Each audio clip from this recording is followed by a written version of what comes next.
Parasitismo. Em biologia, parasitismo é o fenômeno pelo qual um ser vivo extrai direta e necessariamente de outro ser vivo, denominado hospedeiro, os materiais indispensáveis para a formação e construção de seu próprio protoplasma. O hospedeiro sofre as consequências do parasitismo, em graus variáveis, podendo até morrer. Haja visto o caso da figueira, que cresce como uma planta parasita, e à medida que cresce sufoca completamente a planta hospedeira a ponto de secá-la completamente. Parasitismo espiritual implica sempre viciação do parasita. O fenômeno não encontra respaldo ou origem nas tendências naturais da espécie humana. Pelo contrário, cada indivíduo sempre tem condições de viver por suas próprias forças. Não há compulsão natural à sucção de energias alheias. É a viciação que faz com que muitos humanos, habituados durante muito tempo a viver da exploração, exacerbem esta condição anômala quando desencarnados. Tanto quanto o parasitismo entre seres vivos, o espiritual é vício muitíssimo difundido. Casos há em que o parasita não tem consciência do que faz.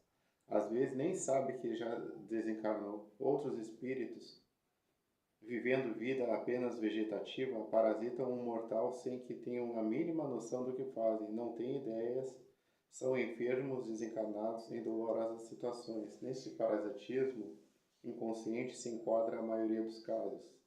Há também os parasitas que são colocados por obsessores para enfraquecerem os encarnados.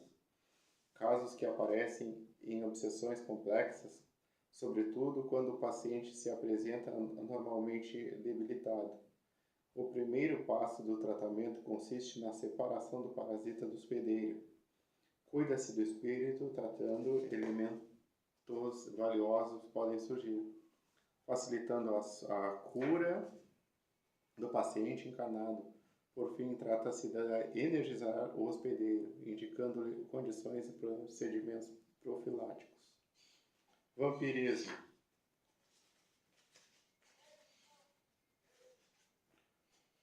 A diferença entre o vampirismo e o parasitismo está na intensidade da ação nefasta do vampirismo, determinada pela consciência e crueldade com que é praticada. Têm, portanto, a intenção, vampirizam porque querem e sabem o que querem. Sem nos referirmos aos morcegos sugadores, o vampiro entre os homens é o fantasma dos mortos, que se retira do sepulcro à noite para alimentar-se do sangue dos vivos. Não sei quem é o autor de semelhante definição, mas no fundo não está errado. Apenas cumpre considerar que entre nós, vampiro é toda entidade ociosa que se vale inevitavelmente das possibilidades alheias. Em se tratando de vampiros que visitam os encarnados, é necessário reconhecer que eles atendem aos sinistros propósitos a qualquer hora, desde que encontrem guarida no estojo de carnes dos homens. André Luiz, Missionários da Luz, capítulo Vampirismo. Há todo um leque de vampiros, em que se encontram-se criaturas encarnadas e desencarnadas. Todos os espíritos inferiores, ociosos e primários, podem vampirizar ou parasitar mortos e vivos. Um paciente, pela descrição, era portador de distrofia muscular degenerativa. Estava de tal modo ligado ao espírito vampirizante que se fundiam totalmente. Os cordões dos corpos astrais estavam emaranhados. O espírito tinha tanto amor pelo paciente que acabou por odiá-lo profundamente, desejando a sua morte, e assim sugava suas energias. Síndrome dos aparelhos parasitas no corpo astral. A finalidade desses engenhos eletrônicos sim, e sofisticados, é causar perturbações funcionais em áreas como as da sensibilidade, percepções ou motoras, e outros centros nervosos, como núcleos da base cerebral e da vida vegetativa, mais perfeitos e complexos. Alguns afetam áreas múltiplas e zonas motoras específicas, com as correspondentes respostas neurológicas, paralisias progressivas, atrofias hemiplegias e síndromes dolorosas, etc. Paralelamente às perturbações psíquicas, como se vê, o objetivo é sempre diabólico: desarmonizar a fisiologia nervosa e fazer a vítima sofrer. A presença de aparelhos parasitas já indica o tipo de obsessores que terão de ser enfrentados. Em geral, pertencem a dois grandes ramos. Um é o inimigo da vítima, contrata mediante barganha um mago das trevas, especialmente na confecção e instalação dos aparelhos, e o outro obsessor é o próprio técnico, que confecciona, instala o aparelho e, como se não bastasse, também zela pelo ininterrupto funcionamento, que torna o quadro sobremaneira sombrio. É comum os obsessores colocarem objetos envenenados em iniciações operatórias, durante cirurgias, para causar nos enfermos o maior mal-estar possível, já que com isso impedem a cicatrização ou ensejam a formação de fístulas rebeldes perigosas em vísceras ocas, por exemplo. Usam para tanto cunhas de madeira embebidas em sumos vegetais venenosos, tudo isso no mundo astral, mas com pronta repercussão no corpo físico: dores, prurido intenso, desagradável, calor local, inflamação, etc. Os aparelhos são colocados com muita precisão e cuidado no sistema nervoso central dos pacientes. Em geral, os portadores de tais aparelhos são obsediados de longa data. A finalidade desses engenhos eletrônicos é causar perturbação nervosa na área de sensibilidade ou em centros nervosos determinados. Alguns mais perfeitos e complexos atingem áreas motoras específicas, causando respostas neurológicas correspondentes, tais como paralisias progressivas, atrofias, hemiplegias, síndromes dolorosas, etc. O objetivo sempre é o desarmonizar a fisiologia nervosa do paciente, fazê-lo sofrer. A interferência constante no sistema nervoso causa perturbações de vulto, não só na fisiologia normal, mas sobretudo no vasto domínio da mente, com reflexos imediatos para a devida apreciação dos valores da personalidade e suas respostas na conduta do indivíduo. Tudo isso se passa no mundo espiritual, no corpo astral. Somente se em desdobramento é possível retirar esses artefatos parasitas, o que explica a ineficiência dos passes. Nesse tipo de enfermidade, o obsessor pode ser de dois tipos: o inimigo contratado mediante barganha ou em troca do trabalho, a instalação com algum mago das sombras, verdadeiro técnico em tais mistérios, ou o obsessor é o próprio técnico que pessoalmente colocou o aparelho e zela pelo funcionamento do mesmo, tornando o quadro mais sombrio. Arquipadias, magias antigas originadas em passado remoto. Arquipadia do grego épados, igual a magia, e arcaios, igual a antigo. É a síndrome psicopatológica que resulta de magia originada em passado remoto, mas atuando ainda no presente. Frequentemente, os enfermos apresentam quadros mórbidos, estranhos, subjetivos, sem causa médica conhecida, e sem lesão somática evidente. São levados na conta de neuróticos incuráveis, queixam-se de cefaleia, sensação de abafamento ou crise de falta de ar, sem serem asmáticos. Outros têm nítida impressão de que estão amarrados, pois chegam a sentir as cordas. Algumas somente sentam-se mal em determinadas épocas do ano ou em situações especiais.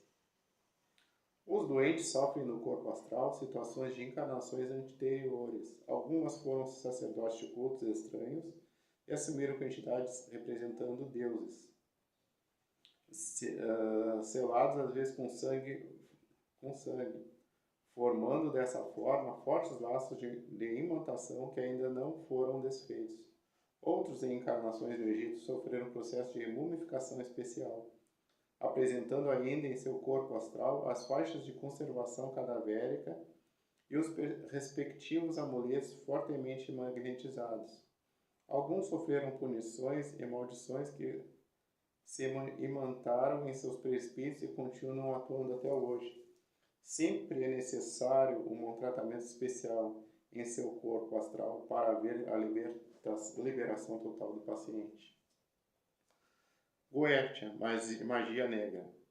Em todas as civilizações, e desde as mais remotas antiguidade, a magia esteve presente. Começou provavelmente com o homem das cavernas. Sabemos que seus rituais propiciatórios para atrair animais com que se alimentavam, de rituais mágicos em cavernas sepulcrais, de invocações às forças da natureza para a defesa da tribo contra animais inimigos. Essa magia natural teve suas finalidades distorcidas, tornando-se arma mortífera nas mãos de magos renegados. Encantamentos eram usados para fins escusos e para agredir, prejudicar e confundir tanto indivíduos como exércitos e estados. A ambição e o egoísmo usaram as forças da natureza para o mal. Espíritos dos diversos reinos foram e ainda são escravizados por magos negros, que não poupam o próprio homem. A distorção e o uso errado da magia fizeram com que caísse em rápida e progressiva decadência. No mais das vezes, a magia é a utilização das forças da natureza, dos seus elementos e dos seres espirituais que os coordenam. A natureza é a obra de Deus de sua forma pura, não é boa nem ruim. Ela é. Nós, os seres humanos, no nosso agir errado, é que utilizamos maldosamente essas energias. E ao longo do nosso aprendizado, nos tornamos magos negros. Nos distanciamos da lei do Criador, deixando o orgulho e a vaidade assumir espaço em nossos corações. Desaprendemos como receber a energia divina e aprendemos a ganhar poder sobre os nossos companheiros e assim sugar as suas minguadas energias. Ao longo das nossas encarnações, tornamos-nos seres devedores da lei, e nesse errôneo caminhar, Deus se apieda e permite que paguemos com amor as dívidas que contraímos. Esta é a finalidade das nossas vidas. Amar a Deus sobre todas as coisas e ao próximo como a nós mesmos. O pior tipo de obsessão complexa, contudo, por todos os motivos, é sem dúvida a que envolve a superlativamente nefasta magia negra. Ao nos depararmos com tais casos de antemão, sabemos que será necessário ministrar tratamento criterioso, etapa por etapa, para retirar os obsessores, que costumam ser muitos.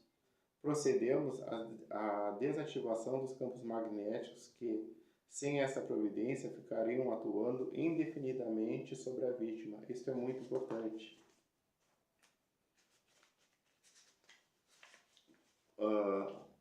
A alertar-nos que a ação magnética só desaparece se desativada por ação externa em relação à pessoa, ou ainda se o enfermo conseguir elevar seu padrão vibratório a um ponto tal que lhe permita livrar-se por si próprio da prisão magnética. Assim como um dia utilizamos as forças da natureza de maneira errada, podemos contar também com a natureza para que a utilizemos de maneira certa.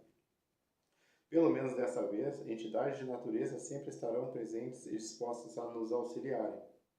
Os magos das trevas têm atuação bastante conhecida, astuciosa, dissimuladora e diabólica. Apresentam-se, às vezes, com mansidão. São aparências ciladas, camuflagens, despistes e ardis. Somente pela dialética pouco será conseguido. Para enfrentá-los, o operador deve ter conhecimento suficiente e experiência de técnicas de contenção, além do poder e proteção espiritual bastante para enfrentá-los. Nunca se poderá esquecer de que, ao longo de séculos, eles vêm se preparando e muito bem para neutralizar as ações contra eles e, se possível, revertê-las contra quem tentar neutralizá-los.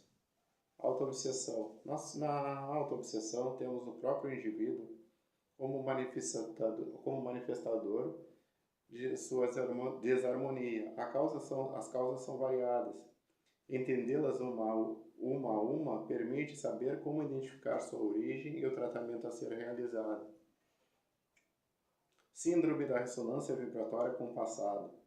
Lembranças sugestivas de uma outra encarnação seguramente fluem de um arquivo de memória que não existente no cérebro material. Sugerem a evidência de arquivos perenes situados em campos multidimensionais de complexidade humana. portanto, estruturas que preexistem ao berço e sobrevivem ao túmulo. O Espírito eterno que nos habita guarda todas as cenas vividas nas encarnações anteriores. Tudo sensações, emoções e pensamentos, com todo o seu colorido. Ressonância vibratória com o passado são vislumbres fugazes de fatos vivenciados em uma outra equação de tempo e que, em certas circunstâncias na encarnação atual, emergem do psiquismo, de profundidade através de flashes ideoplásticos de situações vividas em encarnações anteriores. A pessoa encarnada não se recorda de vidas passadas porque o cérebro físico não vive aquelas situações e, logicamente, delas não tem registro. Nosso cérebro está apto a tratar de fenômenos que fazem parte da existência atual e não de outras. Se a ressonância é de caráter positivo, expressando a recordação de um evento agradável, não desperta maiores atenções, confundindo-se com experiências prazerosas do cotidiano. Porém, no caso de uma ressonância negativa, ocorrem lembranças de certas atitudes infelizes do homem terreno. Há exemplos de suicídios, crimes, desilusões amorosas e prejuízos infligidos aos outros. Podem gerar conflitos espirituais duradouros. São contingenciais marcantes responsáveis por profundas cicatrizes psicológicas, que permanecem indelevelmente gravadas na memória espiritual.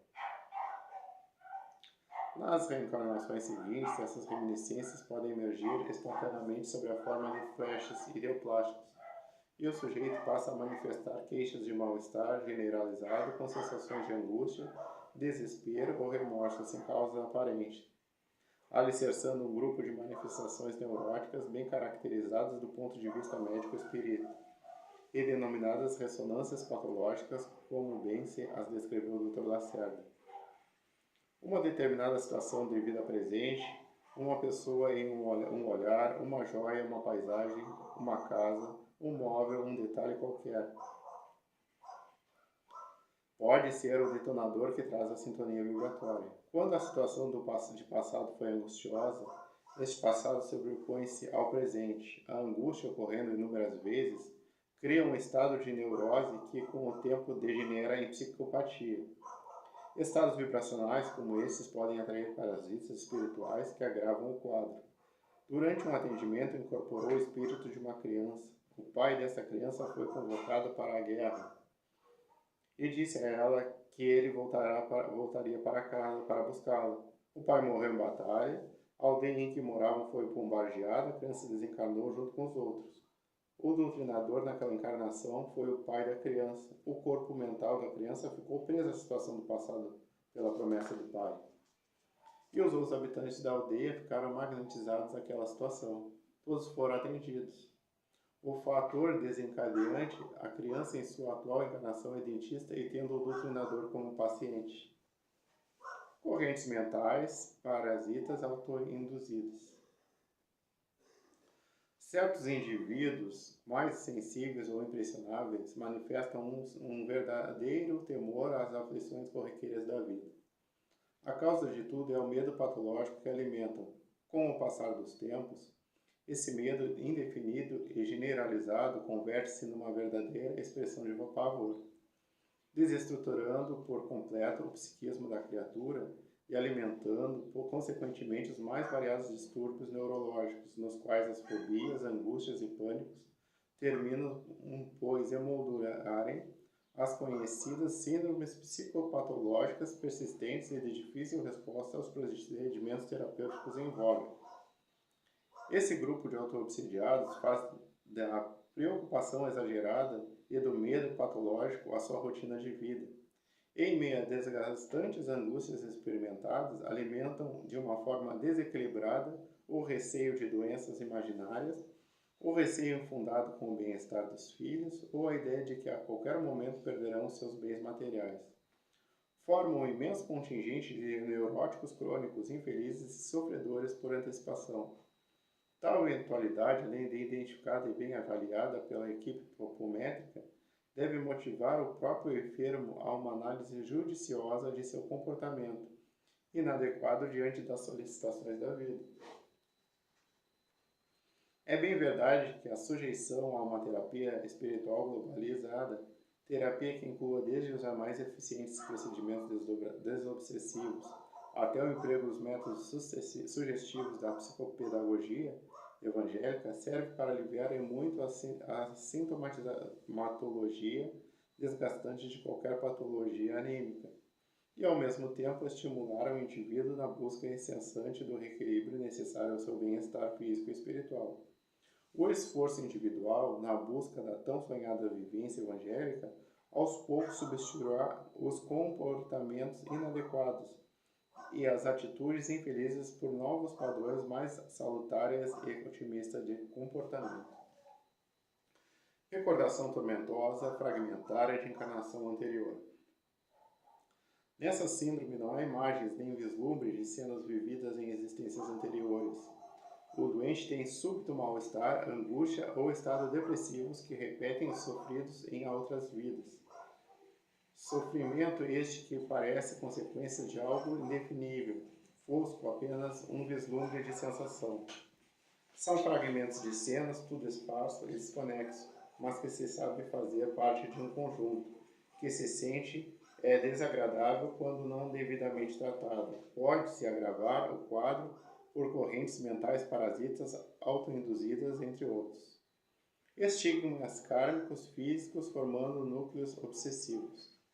Existem pessoas que nascem marcadas por sinais, cicatrizes e outras deformações limitando atividades psicomotoras, tornando-as feias em sua aparência física, principalmente nas mulheres, em que a vaidade é mais acentuada. Criaturas assim sofrem horrores por esses processos estigmáticos, em que sempre causam as deformidades e em que nem sempre se encontra a causa ou a explicação lógica do fato ocorrido. Essas anomalias geram núcleos mais ou menos profundos, de estados angustiosos que evoluem para neurose e recalques. Deformações costumam aparecer, por exemplo, em suicidas de encarnações anteriores. Como a autodestruição lesou-lhes profundamente. Os corpos inferiores, somático, etérico, astral e mental, permanecem eles depois da morte com lesões que ressurgem em outra vida, sinal indelével do erro cometido. Estudo de casos. No acontecido em 1979, na Casa do Jardim, em Porto Alegre, atenderam uma criança de 6 anos portadora de cardiopatia congênita, mistura de sangue venoso com arterial e descompensação funcional. Sendo uma criança subdesenvolvida, enfermiça, fraca, sempre achacada por resfriados, tinha uma vida de relação muito limitada e era presa de angústias e pesadelos noturnos. Antes de submeter à cirurgia cardíaca física e em preparação, ela buscara a cura espiritual. Estudando o passado do menino, descobrimos que a causa da cardiopatia era um punhal cravado profundamente no peito dele, na área cardíaca, em encarnação pretérita. Ele assassinara um amigo numa vetusta mansão, onde os dois cortejavam a mesma moça. Desesperado por se ver preterido em favor do rival, resolveu eliminá-lo traiçoeiramente. Assim, quando ambos visitavam a moça, convidados que foram para um jantar, aproveitou-se de um momento em que ficara a sós e, a pretexto de mostrar um belo cavalo, convidou o rival para acompanhá-lo. As cavalariças. Enquanto descia a escada um tanto escuro, Independência, terra é pouco frequentada, voltou-se subitamente e esferiu certeira punhalada no coração do outro, matando-o. Saltou sobre o corpo e foi para o pátio, onde encontrou outras pessoas com as quais se misturou, conversando e agindo como se nada tivesse acontecido. O crime não foi descoberto, embora o criminoso tivesse ficado sob alguma suspeição. Como ambos os moços pertenciam à alta nobreza, foi fácil para as autoridades atribuir o crime a algum ladrão que se viu surpreendido pela vítima antes de que tivessem tempo de roubar.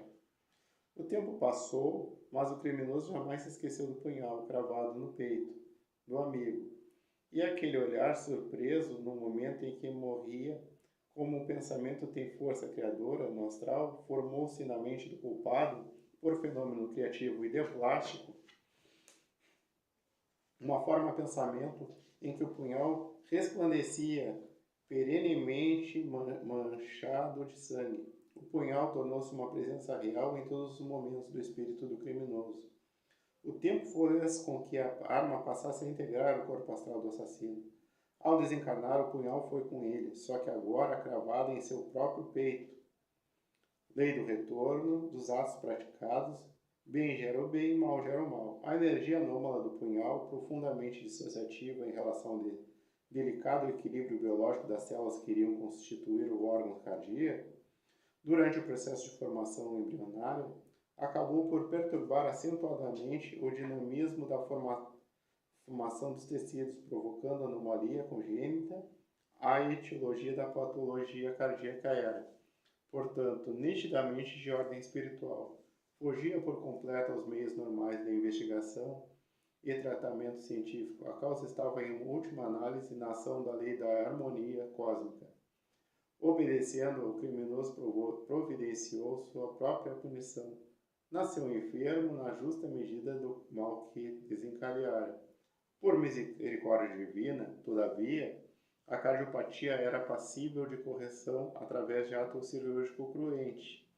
Com esse sofrimento, o aluno cósmico ficou sabendo, talvez para sempre, que nunca se devem ferir nossos irmãos sob nenhum pretexto. Na casa do jardim foram necessários 3 atendimentos em intervalos de 7 dias, com a retirada do punhal fatídico. O menino sofreu a cirurgia programada com êxito relativo. A vítima do passado foi tratada em processo de obsessão simples e o moço apunhalado não abandonava o menino. Fora encaminhado à estância de recuperação no astral. Em março de 1987, houve notícias do estado do paciente. A cicatrização da cirurgia só se completou em 4 meses, durante cerca de 5 anos, até a data de 1984. Portanto, permaneceu enfermiço, entrando depois em fase de recuperação. Goza atualmente de perfeita saúde. Estigmas kármicos psíquicos formando núcleos obsessivos. Estigmas psíquicos são identificados aos estigmas físicos. A diferença entre um e o outro é que no primeiro caso eles são raros, já no segundo eles se encontram em toda parte. Uma boa parte de encarnados são portadores desses campos obsessivos, tanto em grau como em intensidade. Temos os hábitos viciosos, as ideias fixas com opiniões sistemáticas e radicais, os ódios injustificáveis contra o próximo, raças ou instituições, entre outros, que contribuem para o aumento do número dos desajustados psíquicos. A melhor forma ou maneira de extirpar esses estigmas é o de orientação, além do tratamento pela técnica apométrica, além da reforma íntima e da cuidadosa higiene mental. A pessoa em tratamento deve exercer ativo policiamento de seus atos, aliás, em todos os tipos de tratamento, modificando o seu modo de ser. Sem essas qualificações, todas as investidas de cura serão ineficazes, por não haver mudança em seu modo de viver, porque quem faz os milagres, na realidade, são os próprios pacientes. Como essas criaturas não têm a realidade da vivência em torno de si mesmas, tendo lembrança do seu passado, agindo como se lá estivessem, necessário se faz mostrar o despertar de sua consciência mais profunda, onde estão arquivados os processos dos estigmas, processos esses que o indivíduo traz de seu passado, onde foi um rei, rainha, potentado, militar prepotente, etc., trazendo em sua bagagem mentalidade distorcida, exigindo do próximo anuência à sua opinião, sem falar da obediência. Existem também personagens intelectuais com tendências messiânicas, pretendendo liderar as massas com fórmulas inviáveis para o momento histórico. Estes foram antigos tribunos e políticos que ainda mantêm o desejo de destaque, achando que têm direito e dever de orientá-los. O número desses elementos é tão grande que seria impossível abordá-los em detalhes, mas sabemos que estes exercem influência sobre os demais e que são manobrados pelas trevas, com quem, por sua invigilância que se caracteriza, costumam vincular nas simbioses obsessivas dos mais variados graus de profundidade. Esses pacientes devem perceber e se convencer de que a cura está neles mesmos.